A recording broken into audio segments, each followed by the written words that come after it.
este es parte de la demostración o el crudo relato de la situación de emergencia habitacional que hay ya hace muchos años en Argentina y principalmente en el conurbano, y que se vio reflejado con el tema de pandemia y problemas económicos, problemas laborales, que se vio reflejado que la necesidad de tener que ocupar tierras ante el no tener donde poder acceder a una vivienda y mucho menos a tierra. Si quiere pasar a la siguiente, Nico. En todo caso, mientras tanto, ahí dice Comisión de Urbanismo Interdisciplinaria. En todo caso, comento que se conformó una comisión a través de este vínculo inicial, que fuimos a ver algunos, más allá de la pandemia, justamente tratar de ir al territorio para poder entenderlo en cuanto a su dimensión geográfica y su dimensión social, ¿no? Nosotros siempre hablamos comentamos lo que es el espacio social y poder entenderlo desde el punto de vista social y territorial. Acá, en todo caso, lo que comento antes de dar los detalles, que esta comisión que se conformó principalmente a través nuestro y un grupo de geógrafos que estaba trabajando en el territorio, con las familias que se habían asentado, para ver de qué manera se estaban asentando, que no fuese un caos, que no sea villa, como decimos nosotros. Y también convocamos a un grupo de colegas jóvenes de la Universidad Nacional de La Plata, de la Facultad de Arquitectura, con quienes venimos trabajando hace muchos años, en la misma línea que trabajamos en el taller libre, y también estudiantes y recién recibidos de la FADU, grupos de estudiantes avanzados y recién recibidos de la FADU, ahí donde está Nico también, que está recién recibido y que es parte también docente del taller libre. Esa fue la comisión que se fue armando como tal. En un principio no sabíamos que iba a ser una comisión, pero como tal después terminó siendo como una comisión de urbanismo para trabajar en ese territorio. Y acá lo que se ve es la dimensión geográfica, lo que es la Ciudad Autónoma de Buenos Aires como referencia, y donde dice predio Toma de Guernica, que son alrededor de 45, son 50 kilómetros, más de 50 kilómetros son de la Ciudad de Buenos Aires. En línea recta, uno si sale a Avellaneda, uno va en línea recta en lo que es la avenida Irigoyen, que llega ya a un sector, ahí donde está mostrando Nico, es toda la avenida en línea recta, uno llega, es un viaje, por lo menos en coche, será de 1 hora y media en vehículo para llegar ahí. Y si no, está el tren, que también Guernica tiene su estación de tren, que uno de los ramales que sale desde Constitución. Eso como para entender, ahí tienen la Ciudad de La Plata como referencia también, el Parque Pereira de la Ola, no, son puntos de referencia para entender la situación geográfica, el aeropuerto, también el aeropuerto de Ezeiza, uno puede entender cuál es la situación geográfica. Pasa a la siguiente, Nico.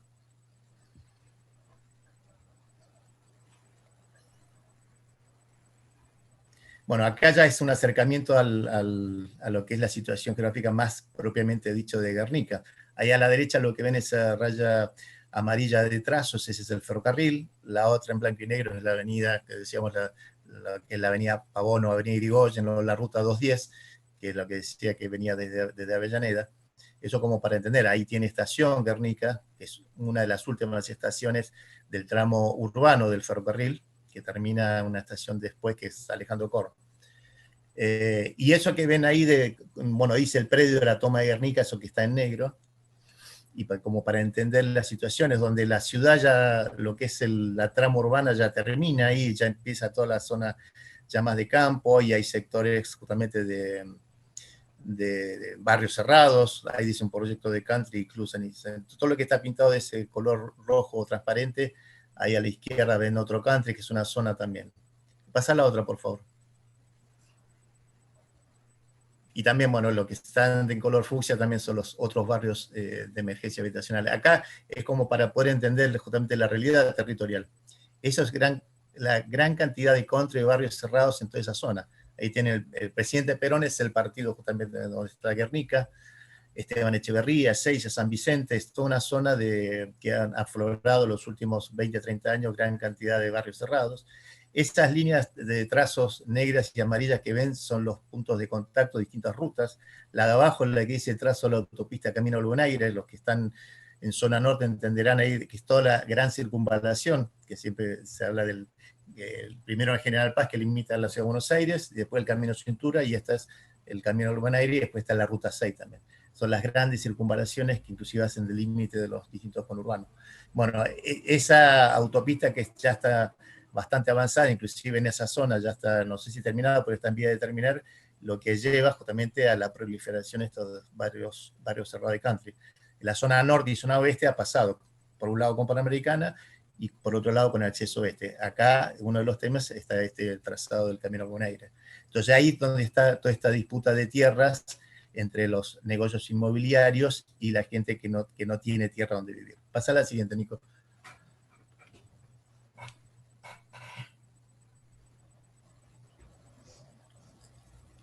Bueno, acá se ve el reflejo justamente de esas dos instancias, las dos formas distintas de habitar.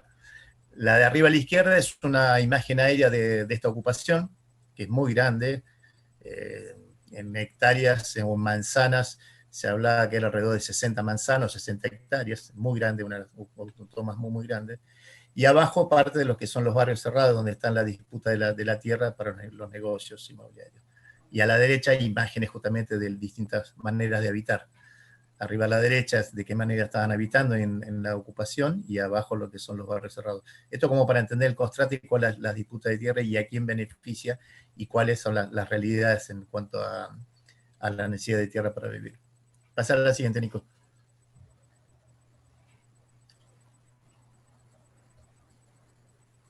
Bueno, este es el proceso que se inicia, yo comentaba, lo del 20 de julio, este es un proceso que duró desde el 20 de julio hasta, si no me equivoco, fue el 29 de octubre, donde fue la combinación con el desalojo. Estas son imágenes de lo que se ve de la realidad. Nosotros hemos tenido oportunidad de ir en distintos momentos, pocas veces, pero en distintos momentos, justamente para hacer distintas tareas que ahora las va a comentar Nico. Pasa a la siguiente, Nico.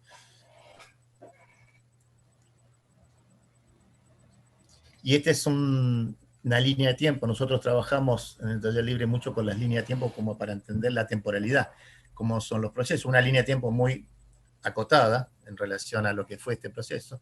26 de marzo, ahí está bueno, lo que fue marzo, el inicio de la pandemia, lo que yo comentaba al principio con la problemática habitacional, la emergencia habitacional a nivel nacional y principalmente todo lo que es el conurbano, y que con la pandemia se agravó. El 20 de julio con la ocupación, y después los distintos procesos, hay distintas fechas, que la primera fecha de desalojo a nivel judicial, que se hizo un censo, otra fecha de desalojo el 15 y bueno, el 29 de octubre el desalojo. Ahora que creo que venís vos, Nico, pasa la que sigue. No, no, en todo caso, esto para terminar, antes que comente Nico, estos son datos del distinto proceso de los censos. Este es un censo que se hizo a mediados de septiembre. Nosotros ya estábamos en vínculo, no solamente en vínculo, sino ya habíamos ido algunas veces, algunos chicos, para hacer algunos relevamientos que va a contar Nico. Y es parte de poder entender la realidad. Acá se habla de 1904 familias, que esto lo censó el gobierno de la provincia en forma conjunta con organizaciones sociales y algunas ONGs, justamente, que participaron como para verificar que los datos sean reales. Y bueno, hay datos relevantes, casi el 67% sin trabajo y casi el 61% que no puede pagar un alquiler. Esa es la realidad justamente de la emergencia, que se agudizó puntualmente con el tema de la pandemia, o por lo menos quedó reflejado mucho más a viva piel la situación de la emergencia habitacional. La siguiente, Nico.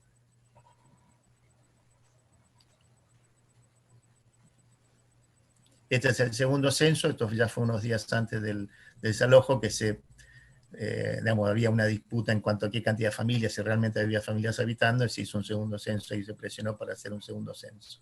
Pasar a la siguiente.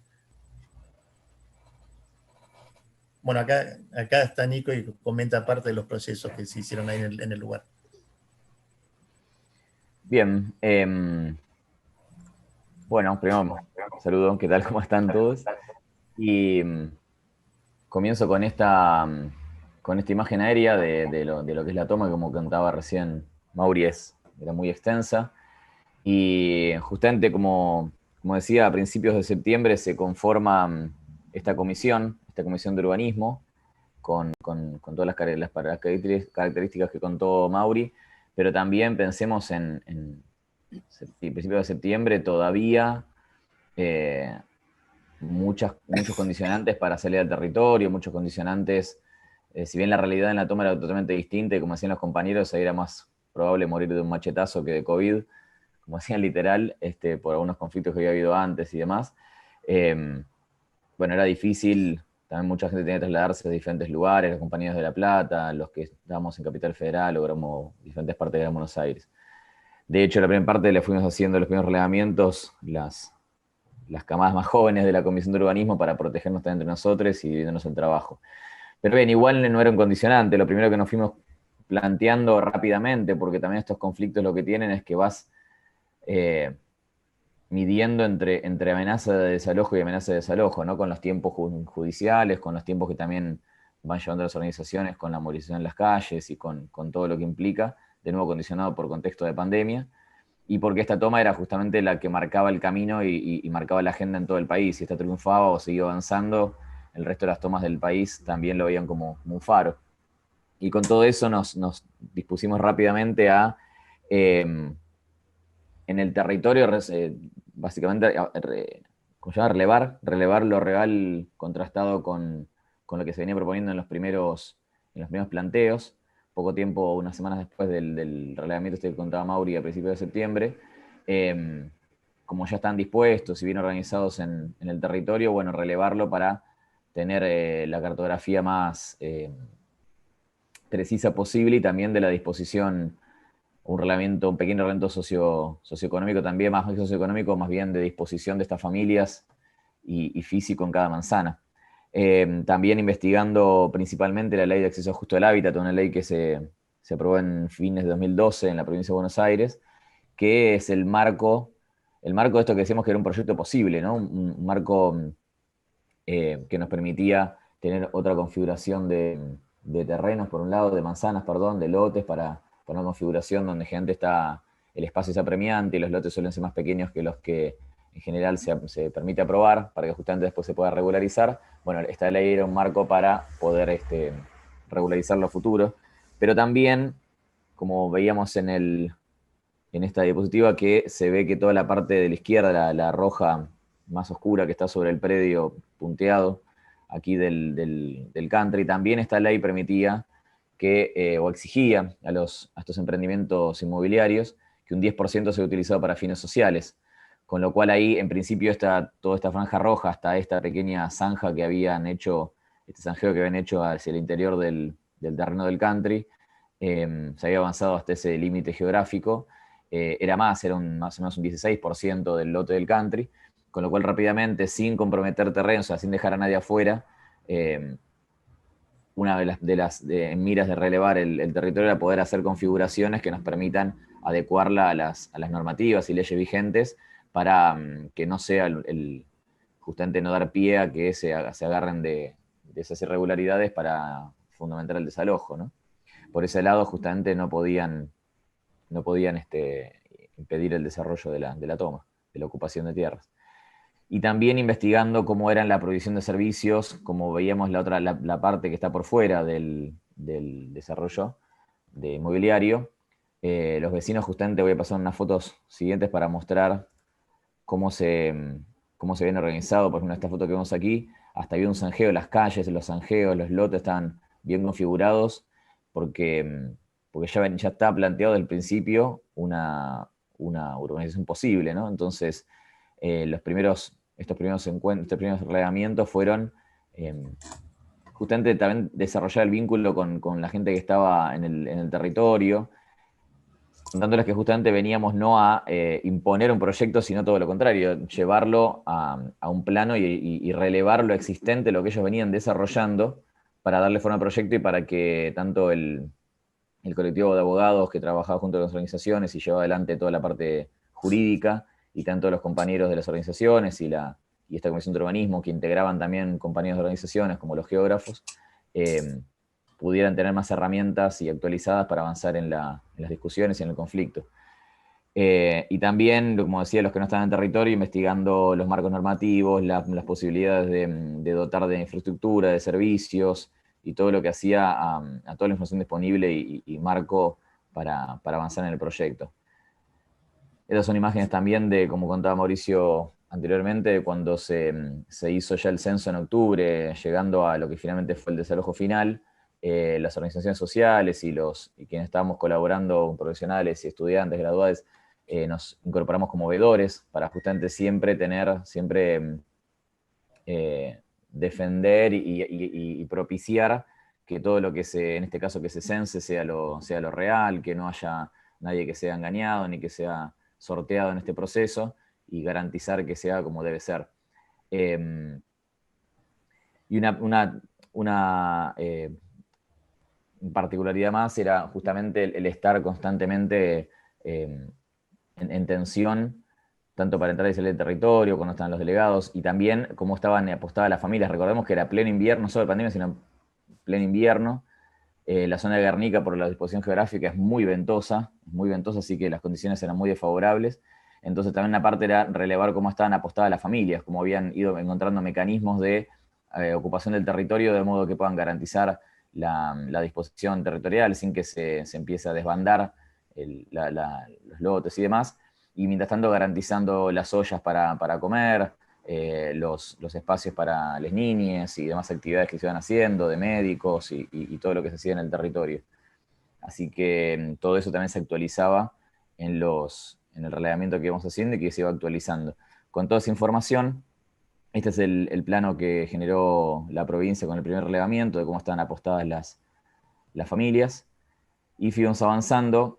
Este es el que mostraba cómo estaba dispuesto originalmente y el primer planteo que hacemos desde la cuestión del urbanismo del loteo, pero como les contaba, tras adecuarlo, esta franja que se ve en color turquesa es la que se adecua a ocupar solo el 10% del territorio del country para estar en condiciones de discutir que se puede, según la ley vigente, ocupar ese territorio y exigirle que se dé para el barrio nuevo.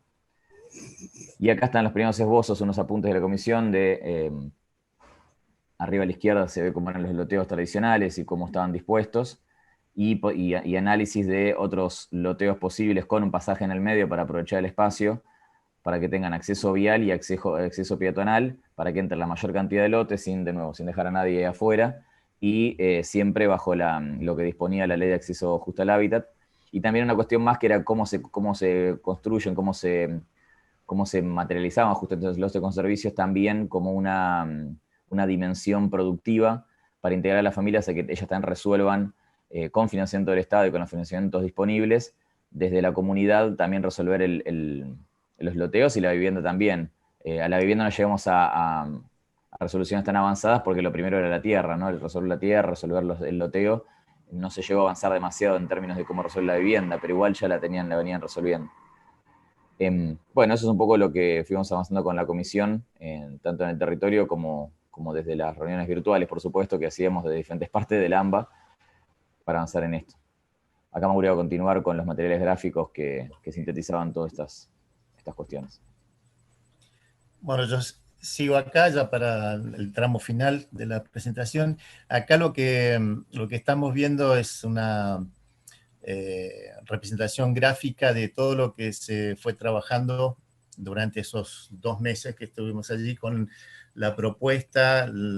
Esta es la propuesta final que se trabajó, por lo que ya comentó Nico, justamente de qué manera poder ocupar el territorio y tener las herramientas legales que la ley de acceso justo al hábitat, que es la 14.449, una ley de la provincia que ya está del año 2012, y poder utilizar las herramientas legales para que esa ocupación de tierra también pueda ser factible. El tema que el proyecto era factible, había una posibilidad de tener una solución a la tierra y a la vivienda a través de herramientas técnicas y legales, y es lo que se propuso justamente, y acá lo que se muestra en esta representación gráfica que después se llevó tanto a material gráfico o folleto como a láminas para que pueda ser distribuido entre las distintas familias y los delegados, porque esto era lo que comentaba Nico, entre el vínculo de la gente, que era bastante dificultoso porque la pandemia limitaba mucho, pero por lo menos a través de algún cuerpo de delegados poder tener algún vínculo y que se vayan enterando de lo que se estaba trabajando.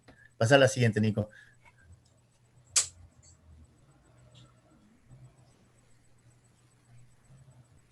Bueno, acá una representación más de poder entender la ubicación ahí en la ciudad. en Guernica, justamente lo que es la zona urbana, la cantidad de hectáreas que estaban ocupados, los dos sectores, uno que habla de 41 hectáreas y otro de 36, por entender cuál es la vinculación, bueno, eso que dice ahí de quiénes son las tierras, qué barrios hay a su alrededor, hay barrios populares, hay otros ocupaciones, asentamientos de años anteriores que también ya están registrados, inclusive a través del Registro Nacional de Barrios Populares en Nación, que se hizo un registro en los últimos 3 años, digamos, por entender cuál es la realidad, digamos, la realidad, inclusive el Taller Libre hace unos años atrás también trabajó en un barrio en Guernica desarrollando unas actividades. Pasa a la siguiente, Nico.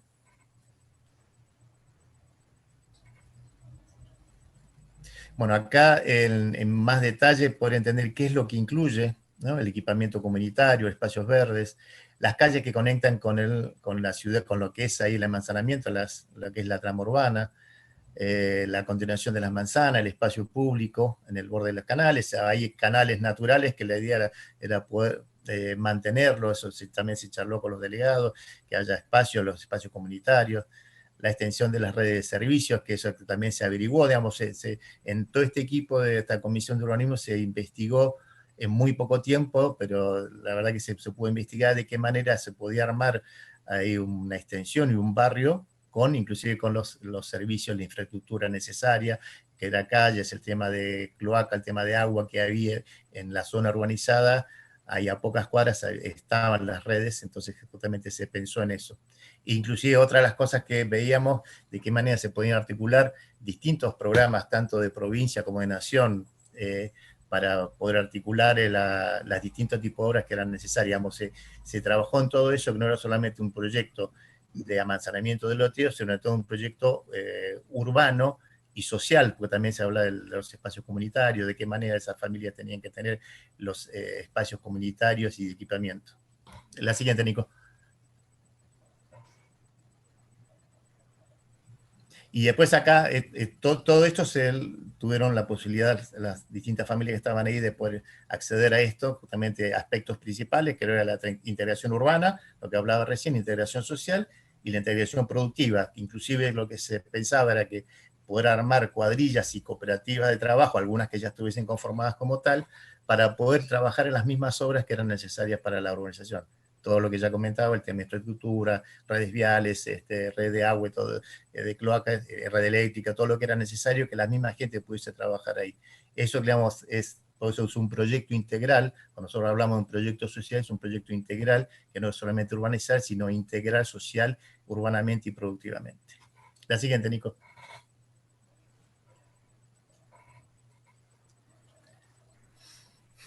Y esta ya como parte final se generó un preencuentro por la tierra y la vivienda, en lo cual confluyeron. Si querés, pasa a la siguiente, Nico, que son imágenes. Un encuentro en el cual participamos también algunos de nosotros que fuimos ahí al preencuentro, que se trabajó en comisiones. Esta es la comisión de urbanismo, justamente. Después se trabajó otro, el tema de tierra, el tema de la sociedad, el tema de género. También hay que tomar en cuenta el tema de género, se trabajó mucho. Gran parte de los que estaban acá eran mujeres solas que estaban ahí en el predio con sus hijos, se trabajó ese tema de género. Eso fue una semana antes del desalojo. Pero bueno, esto como para ver de qué manera se trató dentro de lo posible poder trabajar en forma conjunta con la gente del lugar. Inclusive fueron también representantes de otras ocupaciones y toma de tierra en conurbano, desde La Plata hasta la zona norte de Gran Buenos Aires. Y esto retomo algo que comentó Lucas con lo de Santiago de Estero, del proyecto Bandera, que esto es algo que nosotros ya hace años que tomamos como ejemplo para los procesos de lucha. Esto que mostraba antes, como parecía unas láminas, bueno, son los planos y las láminas que se utilizaban en las distintas movilizaciones para reclamar por la solución de tierra y vivienda, y como proyecto Bandera, es mostrar que es posible, que había una solución posible para el tema de tierra y vivienda en estas mismas tierras sin tener que estar ocupando en otro lugar. Digamos, por eso que el tema era lo del proyecto Bandera, utilizarlo para mostrar que es posible. Y al final, con el desalojo y represión, que fue la peor salida, que uno no pensaba que podía ser, porque una ocupación de tierra que fue ejemplar por un lado en cuanto a la cantidad de gente y muy dolorosa por después como culminó, y con lo cual había expectativa en otros sectores que también están reclamando por tierra y por vivienda. Este fue el final menos esperado. La siguiente, Nico. Y esto como final para mostrar que después se armó una presentación para visibilizar esto es en el Obelisco, esto es una semana después del desalojo, y para visibilizar justamente que no se tomó en cuenta esto, porque este proyecto que estamos ahí presentando las láminas, que ahí se hizo una presentación pública, esto se llegó a manos de algunos funcionarios del gobierno de la provincia, con lo cual no se lo tomó en cuenta por distintos motivos que no voy a comentar acá, pero la cuestión que es algo factible de realizar, tiene solución, tenía solución y no se lo tomó en cuenta. Por eso creo que hicimos visible y ahí fuimos parte también de ese momento. Y si pone la última, así ya cerramos como Comisión de Urbanismo y comentamos ahí con todo lo que fue ese proceso. Gracias.